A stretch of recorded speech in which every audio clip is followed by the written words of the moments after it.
Good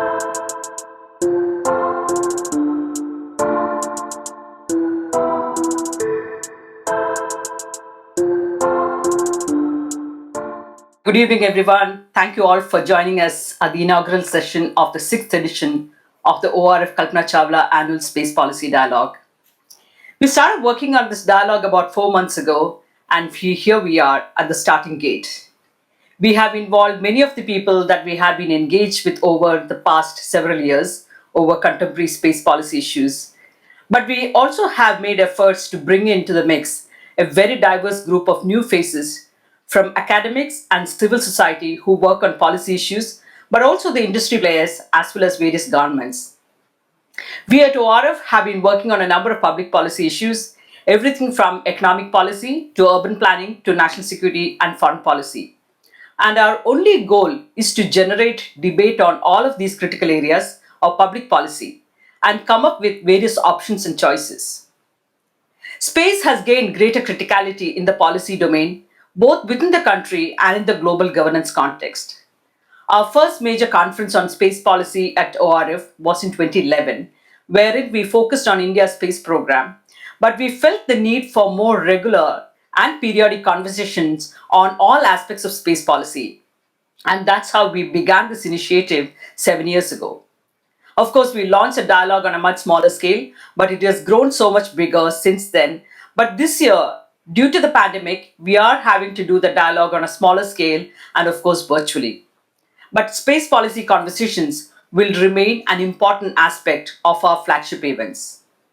Among the themes that we discussed this year include women in space and what are the challenges and way ahead, mega constellations in space and traffic management, opening up of the Indian space sector, especially looking at the role of the private sector, India's space policy, which has been undergoing significant shift in recent times, emerging space actors, space and telecommunications, trends in space weaponization, and what does it mean for the Indo-Pacific, and of course, global governance of space.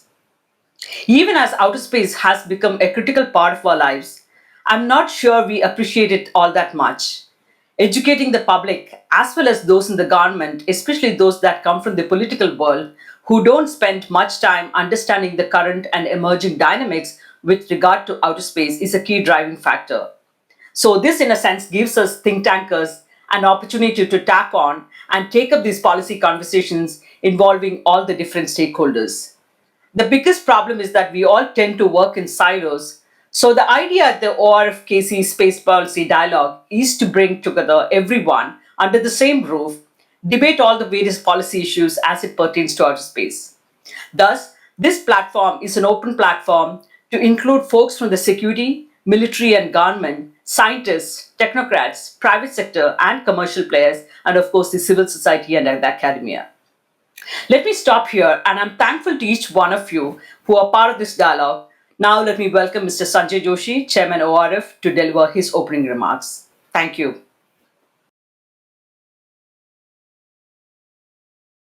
A very good evening to all our viewers and a warm welcome to the 6th edition of the Kalpana Chawla Annual Space Policy Dialogue.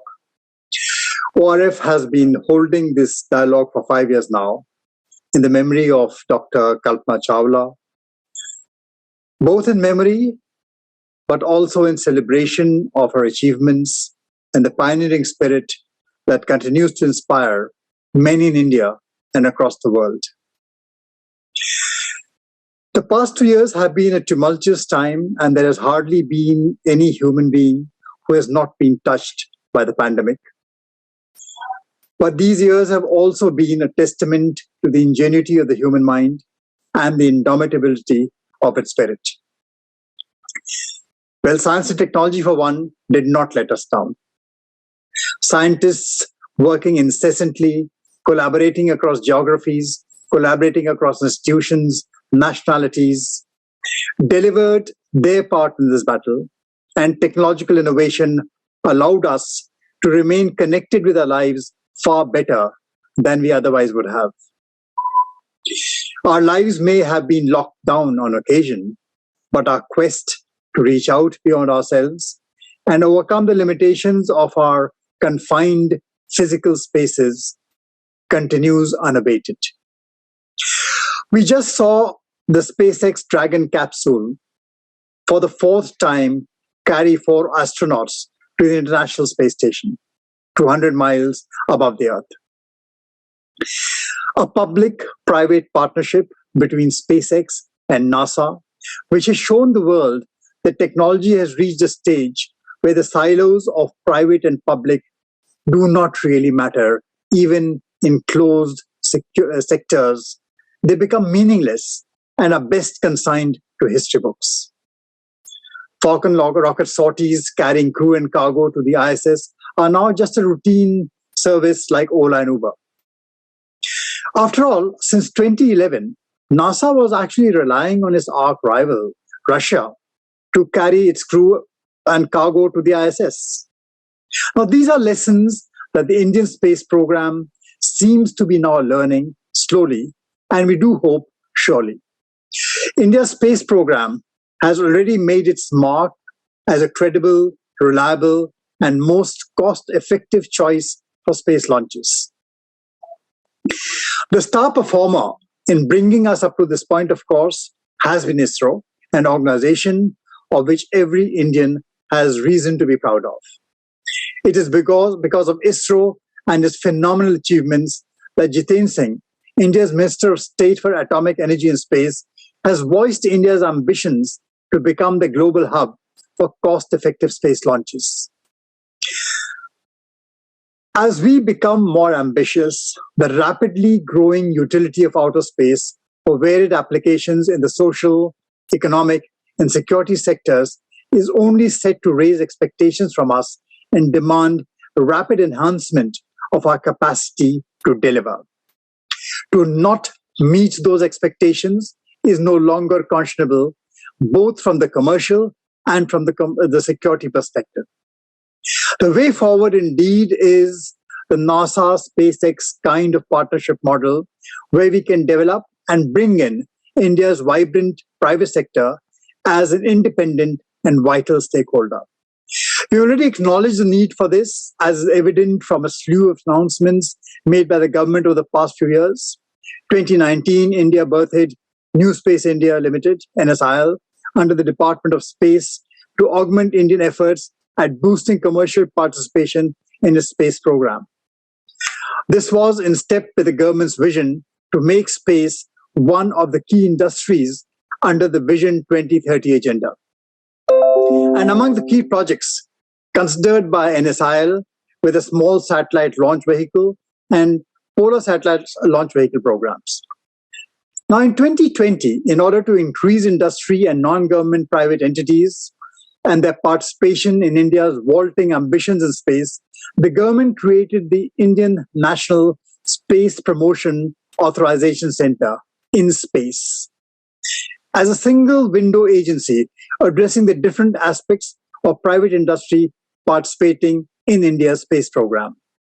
And a few weeks ago, Prime Minister Modi announced the establishment of the Indian Space Association, an industry body consisting both space and satellite industries with the aim of facilitating India's Atmanirbhar goals as well as to emerge as a space leader globally. The purpose?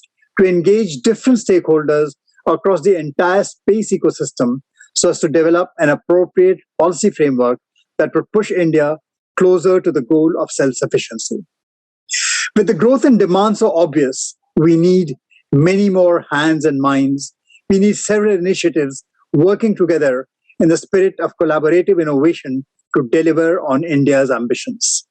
There is no doubt India's private sector is going to be its core strength for all the heavy lifting that is going to be needed for the country's rapidly expanding space program. And the global commercial space market is a growing one. It's expected to reach a revenue share of more than $1 trillion by 2040. India, at the moment, is a big player with a fairly small share in the global market, but the PSLV and SSLV programs should enable us to capture a much larger global commercial market space. And this is not just about the enhanced revenue this will generate, or whether for ISRO or for the private sector, but what it does is expand our diplomatic outreach and the strategic role in different geographies both of which have grave domestic security imperatives as well. Finally, all this will happen in a domain that is becoming exceedingly crowded and that is desperately needing rules for the road.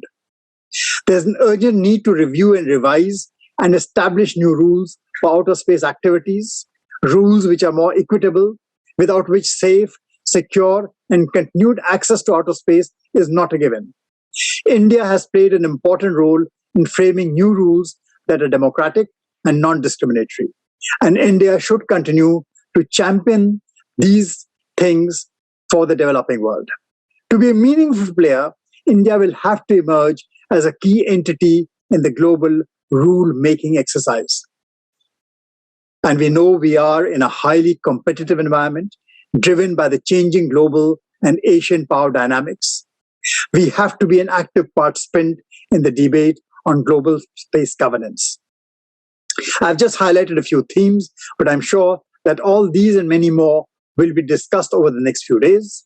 I look forward to fruitful engagements on these themes and assure you that we at ORF are keen to engage with all stakeholders in these debates.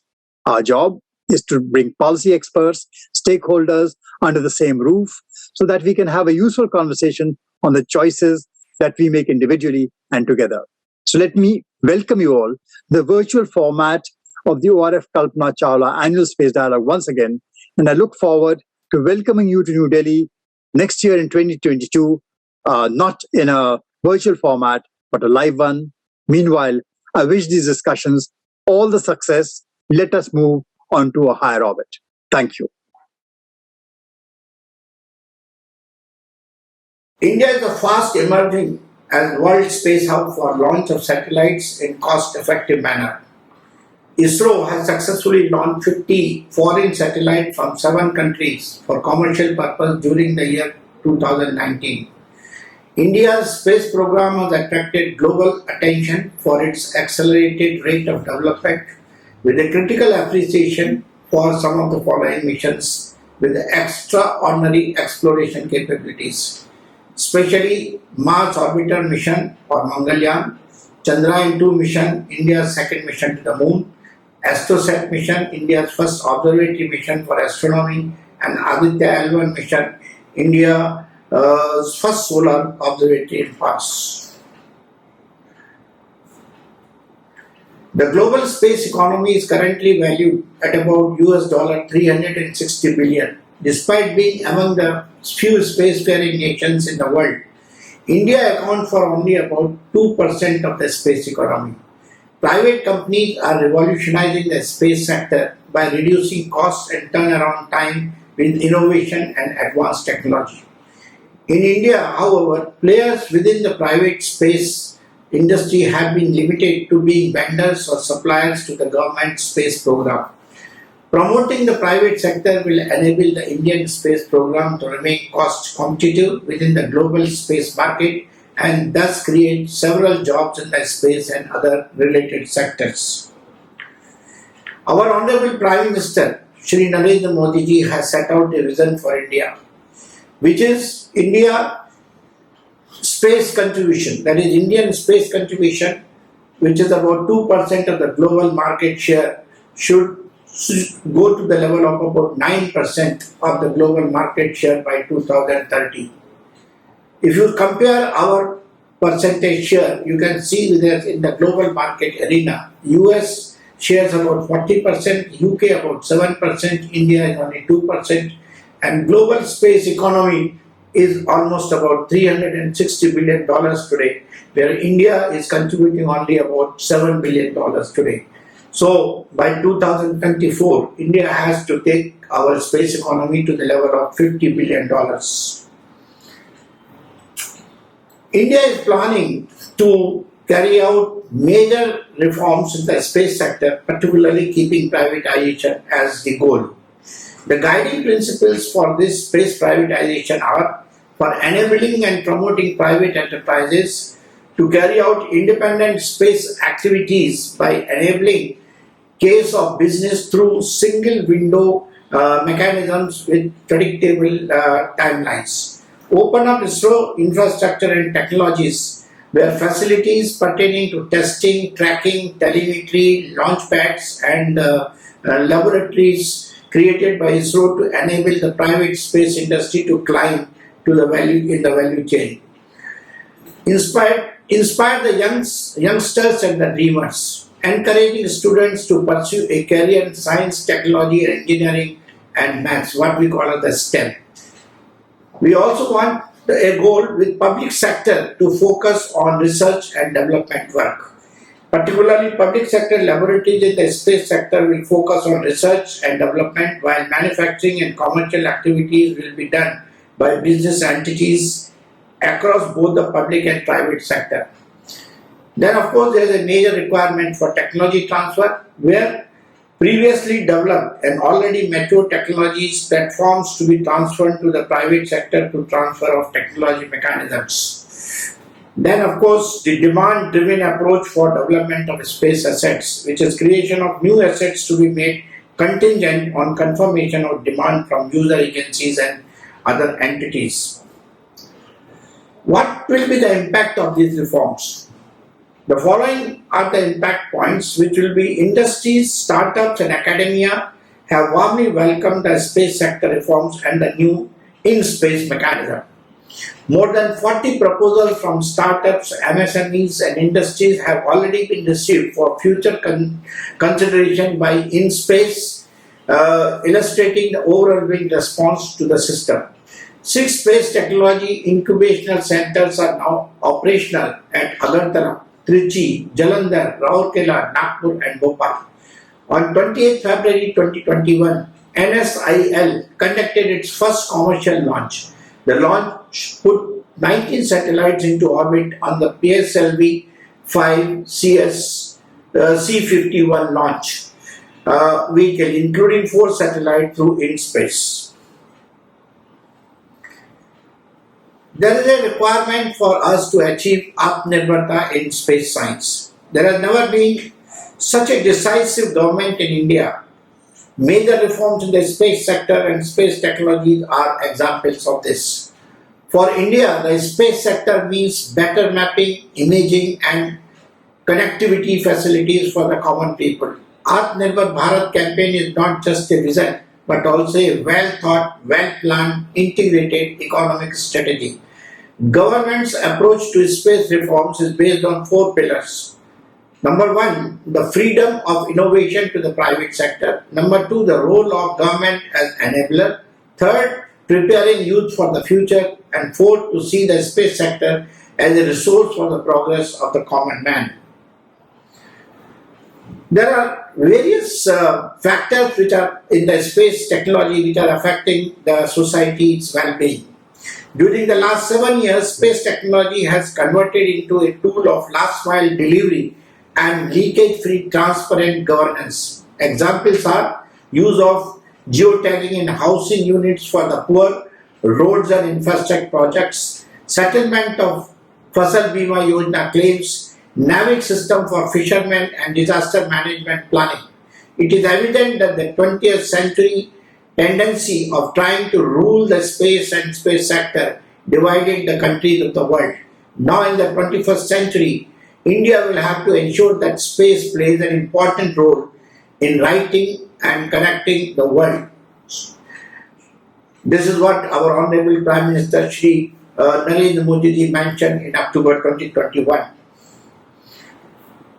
The other aspect of the space for the well-being of the society are space-bound billionaires can make the world a healthier place through research by advancing the technology of electrolyzers for cost-effective production of hydrogen, solving the issues related to the mental health, providing solutions for doing farming in harsh conditions, for development of greener fuel for propelling the spacecraft, and lowering the cost of launching a satellite by developing multi-entry rockets. In the past, space science supported medical and food science. The same technology that pumps hundreds of thousands of gallons of fuel through the space shuttle's engines today keeps adults and children alive with heart assist implants while they wait indefinitely for a heart from an organ donor. Early space missions to the moon helped us define better ways to make food safer to eat and contribute to a universally adopted management system for food safety. India should take lead in the creation of an international alliance on space. For this, India must take a step forward for formation of an international alliance on space. This alliance should develop a protocol for utilizing benefits of the space for mankind by focusing on the following areas: space asset surveillance to avoid space weaponization and restrict direct use of space for military purpose; satellite network for economic growth for in-time flood prediction, agriculture prediction, mapping of waterways and roads for logistics; satellites for securing borders from smugglers during drug peddlers and the rogue nations; space tourism, SpaceX inspiration, Virgin Galactic and Blue Origin are the forerunners in the space tourism. Space debris cleaning, there are over 20,000 known and tracked species of space debris orbiting Earth, each one traveling at about 15,000 miles per hour. These pose a risk of future space missions. Space mining, NASA awarded contracts to 4 companies to extract small amounts of lunar regolith by 2024. The solar winds have implanted deposits of helium-3, a potential fuel source for the second and the third generation fusion reactors across the equatorial regions of the moon. If harnessed, it can be used as a source of clean, safe energy on Earth or to power fast spaceships in this country. Space laws, the alliance need to create and adopt a global space resources law. The United States has adopted the world's first space resource law, recognizing the property rights of private companies and individuals to materials gathered in space. New space activities, a catch-all term for endeavors including orbital tourism, orbital manufacturing and mini satellites providing specialized services. The space sector, with a market capitalization of $400 billion, could grow to as much as $1 trillion by 2040 as a private investment source.